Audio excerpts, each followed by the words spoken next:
دوستان ازم سلام، امیدوارم که حالتون عالی باشه. من محمدم و از نوری آکادمی خدمت شما. توی جلسه قبل اومدیم با هم اندروید استودیو رو دیگه نصبش کردیم، اولین پروژمون رو ساختیم و بعد از اینکه اولین پروژه ساخته شد گفتم که با همچین صفحه‌ای روبرو میشیم. توی این ویدیو من میخوام راجع به ساختار خود اندروید بهتون توضیح بدم. توی ویدیو بعد میخوایم دیگه محیط اندروید استودیو رو با هم آشنا بشیم باهاش. بعد از اینکه پروژه رو میسازیم یه همچین دوتا صفحه‌ای رو برامون میسازه. فعلا کاری باهاشون نداریم، جلوتر بهشون میرسیم، ضبط میکنیم که فعلا صفحه کاری ما رو شلوغ نکنن. خب ساختار پروژه ما در داخل اندروید به این بخشایی که اینجا میبینید تقسیم میشه و داخل هر کدوم از اینا یک سری موارد وجود دارن که باید اونا رو خوب یاد بگیریم، چون داخل هر کدوم از اینا یک سری از فایل هاست که ما بخش مختلف رو داخل این فایل ها قرار میدیم. حتما حواستون باشه چیزی که اینجا توی این بخش براتون نشون میده به صورت اندروید باشه. ببینید از این بالا موس منو ببینید سمت چپ بالا، اینجا باید به صورت اندروید باشه. اگر به صورت پراجکت، پکیج یا هر چیز دیگه ای هست بیاید تغییر بدید، به عنوان اندروید اینجا ست کنید که با حالت مربوط به خود اندروید ببینید. به صورت کلی من اینجا دو تا بخش دارم، یکی اپ و بعد از اون گردل اسکریپتس. اول از همه اپ رو توضیح میدم، بعد وارد بخش مختلف گردل میشیم. داخل اپ من اینجا 4 تا پوشه به صورت کلی دارم، منیفست، کاتلین جاوا، رس و از رس هم 2 تا دارم که یکی داخل پرانتز نوشته جنریتد، کاری باهاش نداریم، مربوط به خود چیزای کانفیگ مربوط به اندروید استودیو میشه. هر چیزی که مربوط به رس هست، حالا رس چیه جلوتر بهش میرسیم، اینجا خودش کار کانفیگش رو انجام میده، کاری باهاش نداریم. ما با منیفست، کاتلین، حالا کاتلین جاوا که خب ما به صورت کلی داریم با کاتلین کار میکنیم دیگه، حالا جاوا رو دیگه کاری نداریم. و بعد رز رو قرار میدیم. چرا کاتلین جاوا قرار داده؟ چون ممکنه که یه نفر با جاوا کد بزنه، خب یعنی جاوا هم اینجا قرار میگیره، دوباره یه نفر ممکنه با کاتلین کد بزنه، یعنی اینکه اینجا کاتلین رو هم ما داریم ساپورت می‌کنیم، جفتش داخل این بخشه. خب اوکی، من اگر اینجا میبینید سمت چپشون یه علامتی داره که اینطوری باز و بسته میشه.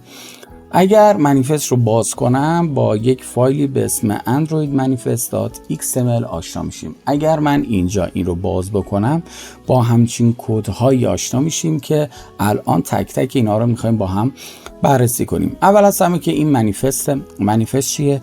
تقریبا میتونم بگم مشابه شناسنامه ما تو دنیای واقعی. یعنی چی شناسنامه؟ اگر شما ازدواج کرده باشید، فرزند داشته باشید، خب اطلاعات رو داخل اون شناسنامه میزنه. بعد کجا به دنیا اومدید، کی به دنیا اومدید و بعد از اون یک سری اطلاعات دیگه، حالا هر اطلاعاتی که توی شناسنامه وجود داره، اسم پدرتون، اسم مادرتون و کلی اطلاعات دیگه که بالاخره خب قطعا تا الان یه بار لااقل شناسنامت رو دیدی. دقیقا مثل همون برای اندرویده. اطلاعاتی که مربوط به پروژه من میشه که میتونم تغییرشو بدم در داخل منیفست برای من قرار داده شده که میتونم ازش استفاده کنم. به این سبک کدهایی که میبینید اینجا قرار داده اصطلاحاً میگن به حالت تگ نویسی، یعنی ما یک تگی رو اینجا باز میکنیم و در نهایت اینجا بسته میشن. ما به صورت کلی 2 نوع میتونیم یه تگی رو باز بکنیم، ببندیم. اگر توجه کنید اینجا منیفست باز شده و اینجا منیفست به این شکل اومده، در واقع بسته شده. از کجا میفهمم مربوط به منیفسته؟ ببین اینجا بازش کرده این رو و بعد نوشته منیفست. میام پایین تر دوباره اینجا اینطوری بازش کرده، دوباره همون منیفست رو نوشته، با این تفاوت که قبلش از علامت اسلش استفاده کرده. وقتی که من بخوام یک تگی رو ببندم از اسلش استفاده میکنم. توی XML همون که گفتم رابط کاربری ما توی اندروید به 2 بخش تقسیم میشه، یکی کامپوز، یکی XML که من بر اساس XML دارم میبرم جلو. کلا رابط کاربری من بر اساس XML ساخته میشه، درسته؟ توی این پروژه و توی این دوره کلا XML طوری که شما یک تگی رو باز میکنید و بعد میبندیش. یکیش اینطوریه که اینطوری بازش میکنی و بعد میبندی. اگر به این شکل شما باز و بسته کنید یک تگی رو، داخل اون تگ میتونی صدها خط کد بزنی، درسته؟ یک سبک دیگه هم برای باز و بسته کردن داریم که بیای اینجا همه رو حذف کنی برای مثال و اینجا اون علامت اسلش رو بزنی و ببین اینجا باز شده، اینجا من حالت اسلش رو زدم، مستقیم بستمش. زمانی که یک تگی بسته میشه دیگه من نمیتونم داخلش کدهای مختلف رو بزنم. این رو بهتون گفتم که کلا با این سبک کد نویسی آشنا بشید. توی منیفست میگه که آقا چون من دارم، ببین به اینا میگن نیم اسپیس، درسته؟ بعد من از این نیم اسپیس های مختلفی که دارم استفاده میکنم، میگه که آقا یه دونه از اندروید داری استفاده میکنی، من از این مسیر اندروید رو میشناسم. اگر شما همین رو ورداری کپی کنی توی مرورگرت، چیز خاصی رو براتون نمیاره یا این رو هم برات نمیاره، ولی این چیز برای خود اندروید تعریف شده که اگر شما میخوای از نیم اسپیس های مربوط به اندروید استفاده کنی، از نیم اسپیس های مربوط به تولز میخوای استفاده کنی، باید اینا رو قرار بدی که به صورت پیش‌فرض قرار داده. داخل پرانتز بگم که این هر کدوم از این نیم اسپیس ها چیه، بعد جلوتر وقتی که وارد طراحی رابط کاربری شدیم اونجا به صورت کامل توضیح میدم. برای مثال من میخوام از یک اتریبیوت، به هر کدوم از اینها یک اتریبیوت یا خصوصیت میگن. دوستان با اصطلاحات انگلیسیش آشنا بشید، خصوصیت نگید. یه نفر توی کار بیاد به من بگه من این خصوصیت رو اضافه کردم، ازش میپرسم خصوصیتی که میگی یعنی چی؟ توضیح بده. اصلا نیازی نیست بخوای 3 ساعت بعد دوباره باید بیای 3 ساعت توضیح بده آقا اینو اضافه کردم، تموم شد، این اتریبیوت رو اضافه کردم. طرف مقابلت هم خیلی راحت‌تر میتونه منظورت متوجه بشه. پس از اون اصطلاحات انگلیسی اگر تلفظش براتون سخته، اگر به زبونتون نمیچرخه اون چیزای انگلیسی، آقا 10 بار به خودت اون رو تکرار کن، اتریبیوت، بالاخره یاد بگیری، بنویس، یاد بگیری. باید با اون اصطلاحات انگلیسی ما آشنا بشیم. داریم کاری انجام میدیم که پر از اصطلاحات انگلیسیه، پس با اونا باید آشنا بشیم. اوکی. الان اینجا من اگر بخوام مثلا از الو بکاپ استفاده کنم داخل نیم اسپیس اندرویده، برای اینکه این اندروید این رو بشناسه من باید این الو بکاپ رو در داخل نیم اسپیس اندروید نوشته شده استفاده کنم. پس میام اینجا نیم اسپیسش رو اضافه میکنم که به صورت پیش‌فرض اضافه شده و بعد میتونم از اون اتریبیوت ها استفاده کنم و شخصی سازی ها یا کاستومایز هایی که مربوط به پروژه خودم هست رو براش اعمال بکنم. الو بکاپ یعنی چی؟ اجازه میده که پروژه شما یک بکاپی ازش توی یک جای گرفته بشه. کجا؟ توی موبایل؟ خیر، توی موبایل نه. چرا توی موبایل نه؟ چون زمانی که اپلیکیشن شما بسته میشه، یک نکته بگم، درسته که این دوره رایگانه ولی این اطمینان رو بهتون میدم، یک چیزهای قراره یاد بگیرید که تو دوره‌های پولی هم نمیتونی پیداش بکنی. پس کامل این ویدیو رو، کلا این دوره رو تا انتها ببین. اصلا نگاه نکن که یه دوره رایگانی مدرسش اومده یه چیزی برای اینکه همینطوری بگه بره یه دوره درست کنه، اسم کنه اومده یه چیزی رو درست کرده. چیزایی تو این دوره رایگان شما یاد میگیرید که این اطمینان رو بهتون میگم حتی تو دوره‌های پولی هم شما مشابهش رو نمیتونید پیدا کنید. اوکی، پس تا انتهای این دوره با من همراه باشید. الو بکاپ، توسط الو بکاپ به من این قابلیت داده میشه که اون اپلیکیشن من، البته اینم تقریبا از 3 سال اخیر اضافه شده به صورت رسمی، زمانی که یک اپلیکیشنی توی یک دستگاهی نصب میشه، اگر اون شخص اکانت جیمیلش رو ست کرده باشه، خب وقتی که شما جیمیلتون ست میکنید به همه یه چیزای مربوط به گوگل دسترسی داره که یکیش هم گوگل درایو. برای هر اپلیکیشنی توی گوگل درایو 25 مگابایت فضا، نه که ای بابا این که خیلی کمه، نه اتفاقا زیادم هست، 25 مگابایت فضا به ازای هر اپلیکیشن توی گوگل درایو ذخیره میشه، باعث میشه که شما یک سری از تنظیماتی که نیاز داری رو اونجا در نظر بگیرید. حتی زمانی که کاربر اپلیکیشن شما رو حذف کرد و دوباره نصب کرد، اون تنظیمات رو میره از از گوگل درایو میخونه و اعمال میکنه. شاید براتون پیش اومده باشه که بعضی از اپلیکیشن ها رو حذف کردید و داخلش هم لاگین کرده بودی، شماره موبایل، ایمیل داده بودی و لاگین کرده بودی. اپلیکیشن رو حذف میکنی، دوباره نصبش میکنی، میبینی لاگین کردی. مگه میشه آقا من این اپلیکیشن رو حذف کردم؟ خب مگه نباید از اکانتم بپره دوباره بیام؟ این اومده یک سری کانفیگ های مربوط به بکاپ رو داخل اپلیکیشن خودش در نظر گرفته که اومده توی اون 25 مگابایت فضا که توی گوگل درایو هست رو براش اعمال کرده. شما اگر اپلیکیشن رو حذف کنی دوباره نصب کنی باعث میشه که میره از اون بکاپ میخونه و بعد میاره اینجا اعمال میکنه. پس این بکاپی که هست باعث میشه که توی اون گوگل درایو شما رو داشته باشی. اگر نمیخوای این فیچر رو داشته باشی میتونی فالسش بکنی. من به صورت پیش‌فرض ذهنیتم اینه که شما دوره رایگان کاتین رو دیدید، پس اگر دیده باشی قطعا تو رو فالس رو میتونی به متوجه بشی. من دیگه نمیام اینجا اونا رو توضیح بدم چون دوباره گفتنه و هیچکس حوصله شنیدن یک سری چیزای تکراری رو نداره. پس اگر دوره رایگان کاتین رو ندیدی اول به خودت یک زحمتی بده، برو اون رو ببین، 10 ساعت وقت بذار کامل یاد بگیر، بعدش بیا این رو شروع کن. چون اگر کاتین رو بلد نباشی کلا هیچ چیزی دیگه از اندروید رو متوجه نمیشی، چون ما کاملا بر اساس کاترین میبریم جلو. حالا اینجا دوباره اومده میگه که یک سری قوانینی رو میتونی برای خودت در نظر بگیری. این فول بکاپ و دیتایی که اینجا وجود داره من برای اون مواردی که میخوام ذخیره بشه یا برای دیتاهایی که میخوام داشته باشم میتونم یک سری قوانین رو بنویسم. یعنی چی؟ یعنی بهش بگم که آقا تویی که داری ذخیره میکنی بیا این صفحات رو ذخیره کن، مثلا لاگین منو ذخیره کن ولی تنظیماتی که تو اپلیکیشن دارم رو ذخیره نکن برای مثال، یا تنظیمات رو ذخیره کن لاگین رو ذخیره نکن. اوکی، اینا موارد بسیار پیشرفته است، کاری باشون ندارم، فقط میگم که گوشتون بخوره و بدونید که چیه، فردا روزی آشنا شدی متوجه بشید. آیکون همون آیکون اپلیکیشن منه که وقتی که یک اپلیکیشن رو نصب میکنی تو لیست منوهایی که حالا برای در واقع همون درابل بهش میگن دیگه، وارد لیست اپلیکیشن ها میشی، یکیشو میزنی انتخاب میکنی، یک آیکونی نشون میده. این همون آیکونی که اینجا قرار میدی. اپ نیم چیزی که برای اسم اپلیکیشنته که اسم اپلیکیشنت رو میاره. شاید بگی که این نمیدونم میپ مپ استرینگ اینا چیه، میرسیم. بعد اگر نگاه کنی این به صورت مستقیم نیومده اینجا اسم اپلیکیشن رو بنویسه فرست پراجکت. فرست که نمیشه دیگه همون فرست، ولی خب ما دیگه نمیخوایم با اون تلفظای غلیظ انگلیسی بخوایم بیایم، اینطوری یه دوگانگی ایجاد میشه. داری فارسی صحبت میکنی از تلفظای غلیظ انگلیسی استفاده میکنی، چیز جالبی نمیشه. هممون دیگه عادت کردیم که تقریبا ایرانیزه میکنیم دیگه اونا رو. اوکی، بعد دیگه نیومده اسم اپلیکیشن رو اینطوری مستقیم بنویسه، از یک روش دیگه ای استفاده کرده. من اگر اینجا روی اپ نیم وسط موس یه علامت که نه یه بیلبیلکی داره که بالا پایین میشه، این چیز اسکرول، اگر رون بزنی کلیک بشه وارد این بخش میشه، یا نه اگر کنترل رو نگه داری و بعد بیای اینجا کلیک چپ رو بزنی دوباره وارد اونجا میشه. اسم اپلیکیشن منو اینجا نمیشه، پس این یه طوری تقریبا مسیردهی میشه.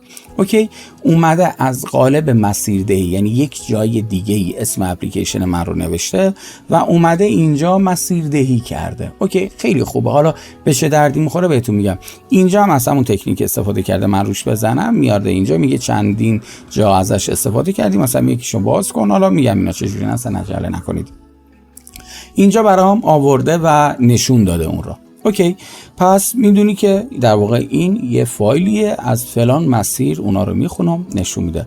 راوند آیکون برای حالتی که شما یه آیکون گرد مانند داری، برای که بعضی از در واقع موبایل ها به صورت پیشفرض تمشون دایره برای آیکون ها. اگر اینجا شما اون آیکون دایره رو دیزاینر بهتون بده، شما اینجا قرار میدی، باعث میشه که خود اندروید اون رو دیگه با حالت پیشفرض خودش گردش نکنه، دقیقاً با همون حالتی که طراح داده برای کاربر هم نشون بده. اگر نه همین چیزی که اینجا هست رو خودش میاد گردش میکنه، گوشاشو میزنه گرد میکنه که ممکنه یک سری از جزئیات از بین برن. پس اگر آیکون دایره‌ای براتون مهمه بهتره که به طراح بگید که براتون در واقع اون آیکون رو بده. اینجا نوشته ساپورت RTL میشه right to left، راست به چپ، پشتیبانی از راست به چپ، زبانهایی که راست به چپن، فارسی، عربی و امثالهم. اوکی، اگر true باشه یعنی این اپلیکیشن ما راست به چپ رو ساپورت میکنه، پشتیبانی میکنه. اگر فالس باشه راست به چپ رو پشتیبانی نمیکنه. اگر اینستاگرامتون رو برید زبان اپلیکیشنش رو فارسی بکنید، همه چیز مثل آینه میچرخه. منوهایی که سمت چپ بودن میان سمت راست، منوهایی که سمت راست بودن میرن سمت چپ، به خاطر همین اتریبیوتی که اینجا قرار داره. اگر شما این رو ترو در نظر بگیرید و طراحیتون هم RTL رو ساپورت بکنه که جلوتر باهاش آشنا میشیم، اوکی، باعث میشه که وقتی که دستگاه طرف فارسی باشه راست به چپ نشون بده، اگر انگلیسی باشه چپ به راست نشون بده. حالا هر زبانی که هست، مثلا اسپانیایی، نمیدونم هر چیزی که هست، اون رو برامون بیاره. تم مشخص، استایل تم بندی اپلیکیشن من رو ساپورت میکنه، نشون میده من میتونم اینجا تم اپلیکیشنم رو بنویسم و بعد بیاد اینجا برام بخونه. اگر هم نگاه کنید دوباره از اون حالت مسیردهی @, استایل @, میپ مپ @, استرینگ @, میپ مپ. زمانی که توی یا دوباره اینجا @, XML، به اینا گفتیم حالت XML. میبینید اینجا هم نوشته manifest.xml. کلا این سبک کد نویسی که تگ باز و بسته میشه و داخل اون تگ مثلا تگ اپلیکیشن اومده اینا رو قرار داده، بهش میگن حالتی که مثلا برای سبک XMLیه. اوکی، اگر @ دیدی اولش یعنی داره مسیردهی میکنه. خب بعد میبینی که از استایل داره استفاده میکنه و اگر من روی این بزنم تم اپلیکیشن من اینجا قرار داده و یک حالت پیش‌فرض رو براش در نظر گرفتن. تارگت API 31 بماند، جلوتر بهش میرسیم که اصلا تارگت API نمیدونم کامپایل API چی هن، جلوتر بهشون میرسیم. برای اینکه تایم ویدیو بیشتر نشه من اپ رو توی پارت میگم، گرادر رو توی یک پارت دیگه میگم. اوکی، بعد همه اینها میبینید در داخل تگی به نام اپلیکیشنه. پس هر چیزی که من داخل این تگ اپلیکیشن بنویسم روی اون اپلیکیشن من تغییرات رو اعمال میکنه. یعنی این اپلیکیشن من بر اساس این تغییرات، بر اساس این شخصی سازی ها، بر اساس این چیزایی که دارن کاستومایز میشن برای من ساخته میشن که اینجا من میتونم یک سری از اتریبیوت های دیگری هم استفاده کنم. لولم رفت بالاتر، میتونم از یک سری از چیزهای دیگه هم استفاده کنم و اینجا قرار بدم. به مرور زمان خب یاد میگیرم، میرم دانشم بیشتر میشه، میتونم ازش استفاده کنم.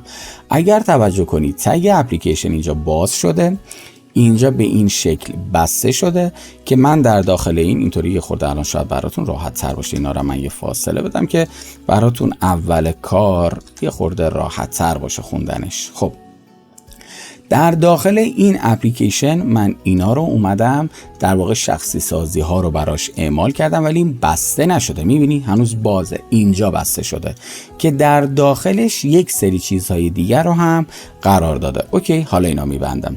حالا من اومدم اون شخصی سازی ها رو برای اپلیکیشن قرار دادم. اکتیویتی چیه؟ چیزی که جلسه قبل بهتون گفتم، اکتیویتی همون صفحه‌ایه که کاربر میبینه. در داخل اپلیکیشن من اکتیویتی هام رو قرار میدم، یعنی اون صفحاتی که قرار کاربر باهاش کار بکنه. معادل این میشه که یک شناسنامه پدرتون داره که در داخل اون شناسنامه لیست یا اسم فرزندانی که داره رو اونجا نوشته، یه دونه 10 تا 20 تا هر چند تا که داره اونجا نوشته.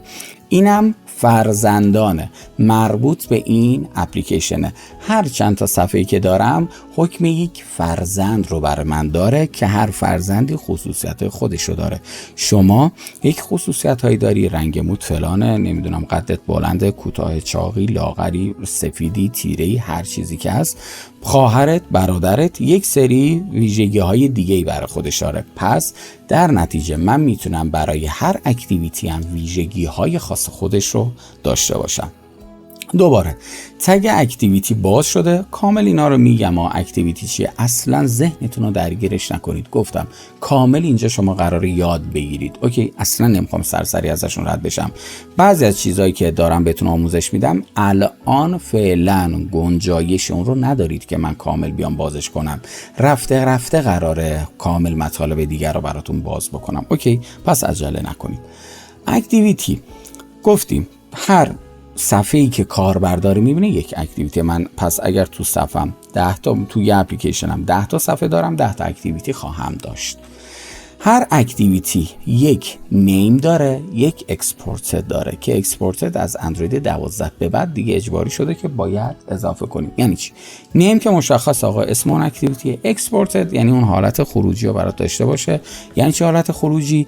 یعنی من از اپلیکیشن های دیگه میتونم به این صفحه دسترسی داشته باشم.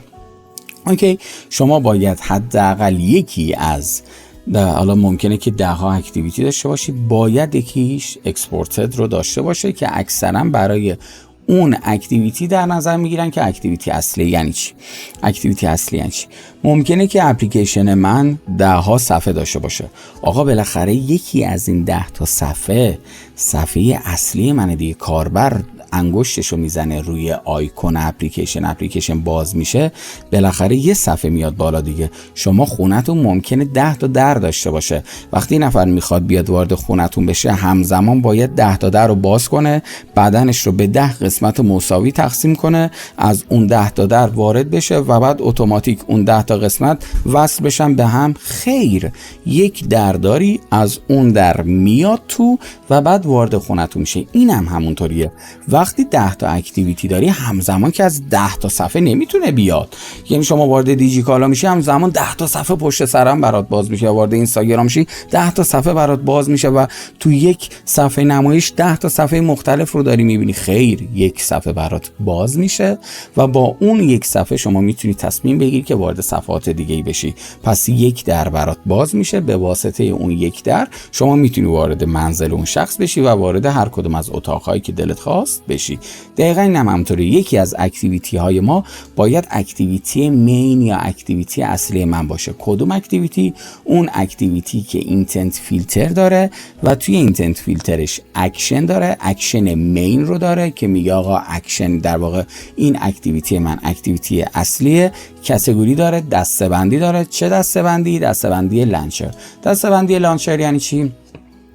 دسته‌بندی لانچر یعنی همون که حالا حالت اجرا شونده داره دیگه. وقتی که انگشتت رو زدی روی اون آیکون، کدوم اکتیویتی بیاد بالا؟ اکتیویتی که لانچر رو داره و حالا مین هم هست. مین یعنی اصلی. اوکی، پس اگر اکتیویتی اینو داشته باشه، وقتی که کاربر میخواد اپلیکیشن رو باز کنه با این صفحه روبرو میشه و بعد حالا من 10 اکتیویتی دیگه هم داشته باشم، قطعا دیگه اینا رو نداره، فقط یکیش داره، فقط شامل اینها خواهد شد. اوکی، و اینجا هم میبینید دوباره اکتیویتی باز شده، یک سری اتریبیوت براش ست شده، یک سری خصوصیت ها اینجا براش اعمال شده توسط اینتنت فیلتر، اعمال شده، یک سری چیزا براش محدودیت ها اعمال شده و بعد دوباره اکتیویتی اینجا بسته شده، در نهایت اپلیکیشن بسته شده و آخر سر هم منیفست من بسته شده. اوکی، از این بگذریم میرسیم داخل کاتلین جاوا که حالا همون کاتلین رو من میگم 3 تا من اینجا پوشه دارم که یکیش در واقع همون پکیجینگی که من درست کردم.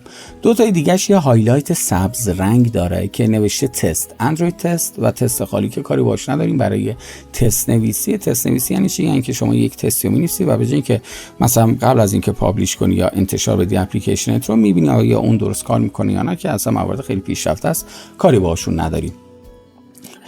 من وقتی که وارد در واقع همین پکیج ببینید آکادمی نوری فرست پراجکت، اوکی، همون چیزی که من اونور ساختم، اکتیویتی من همون مین اکتیویتی که وجود داشت رو برای من اینجا آورده و حالا اکتیویتی رو باز کنم شامل همچین کدهایی میشه. به صورت کلی داخل پرانتز بگم استایل کدنویسی این با استایل کدنویسی که توی XML بود متفاوته. اوکی، فقط همین رو بلد باشید. این حالا کلاس اینجور چیزاست. اینجا حالا من دیگه راجع به کلاس و ارث‌بری اینجور چیزا هیچ چیزی نمیخوام بگم. چرا؟ چون تو دوره رایگان کاتلین گفتم، یعنی کسی که به خودش زحمت نده اون رو نگاه نکنه قطعا اینجا هم نمیبینتش، همینطوری سرسری میره.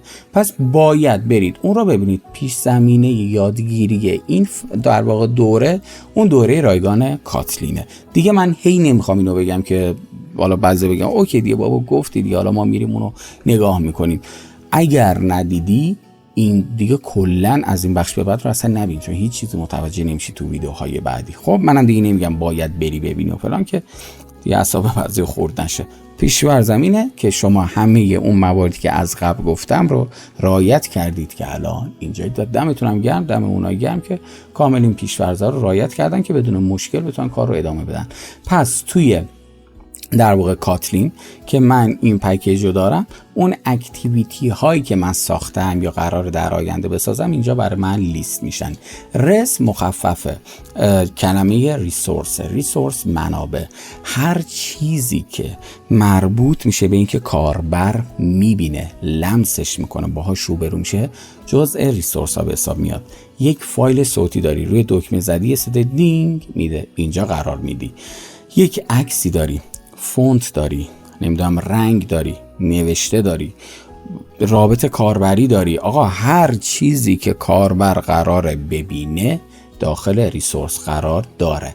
تمام شد و رفت. داخل کاتلین فقط کلاس های مربوط به کاتلین رو شما قرار میدید. به صورت پیشفرض زمانی که وارد رس میشیم ما چند تا پوشه رو داریم اینجا. 1 درابل، 2 لایوت یا لیوت، بعد مینی مپ چرا گفتم ببخشید، میپ مپ، ولیوز و XML. هر کدوم از اینا شامل چه مواردی میشه؟ درابل شامل مواردی میشه که بصریاً کاربر میبینه عکسته یا یک شکل خاصی رو درست میکنیم، مثلا یک دایره، یا به جای اینکه از عکس استفاده بکنیم یه شیپش رو درست میکنیم.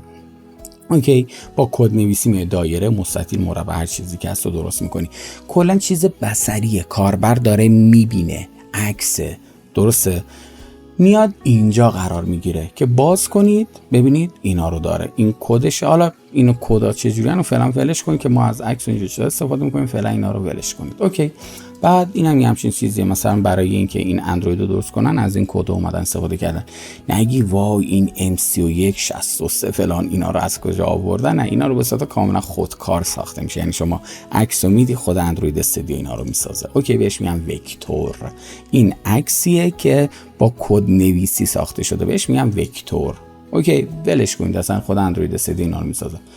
من یه جای دیده بودم یه دوستی واسه اینکه نشون بده برنامه‌نویس خفنی به شخصی که چیزی نمیدونست اینا رو آورده بود، میگفت ببین من چقدر خفنم، اینا رو خودم ساختم، ببین. بعد براش خیلی سوال بود که تو از کجا اینا رو تشخیص دادیم؟ باید M89 نمیدونم 0L89 باشه، اینجا باید M09L108 باشه. میگفت آره دیگه من خیلی خفنم. بعد این خیلی جالب بود، جدی بود. حالا منم کاری نمی که مثلا چیزی نمیگفتم، میشه داشتن شوخی میکردن که مثلا خودشو ببره بالا، شوخی بود، یعنی چیز جدی نبود. بعدش اینا به صورت کاملا خودکار توسط خود اندروید استودیو میسازه، اصلا نیاز نیستش که شما کاری بکنید. یا حالا به قول خارجی که بخوایم چیز کنیم تلفظ غلط بگیم اندروید استودیو، ولی خب میگم همون ایرانیزه میکنیم اندروید استودیو بهش میگه.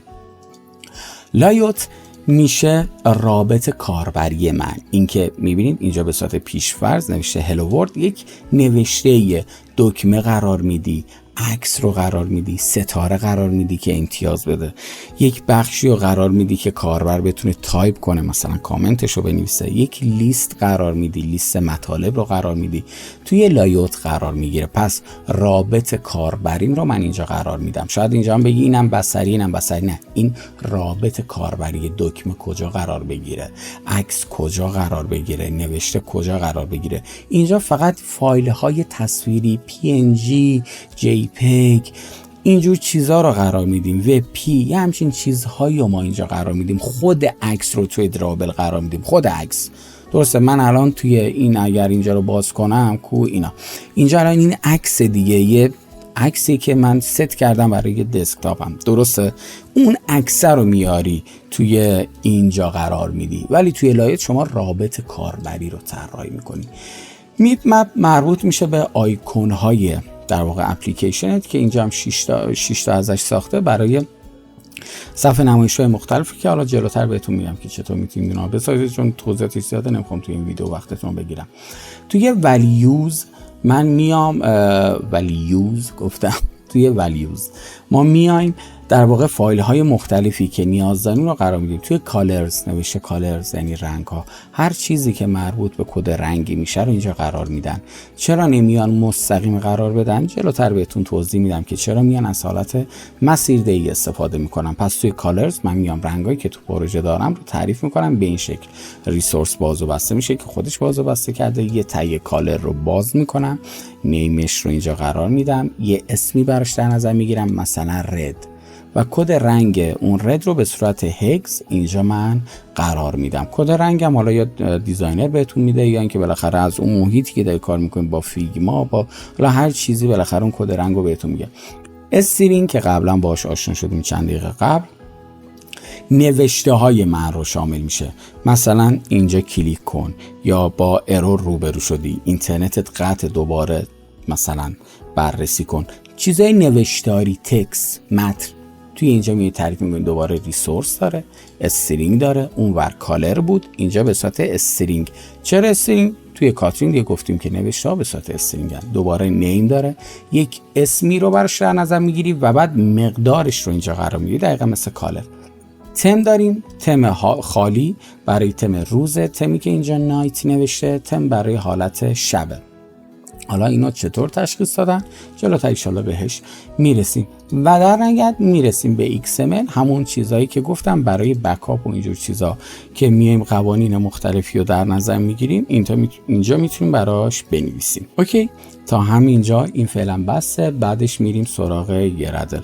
دمتون گرم که تا اینجا با من همراه بودید و واقعا ممنون میشم که اگر ویدیو رو از یوتیوب میبینید ویدیو رو لایک کنید، کامنت بذارید، سابسکرایب هم که کنید. دمتون گرم، خیلی مخلصیم. تا یه آموزش دیگه، خدا یار و نگهدارتون.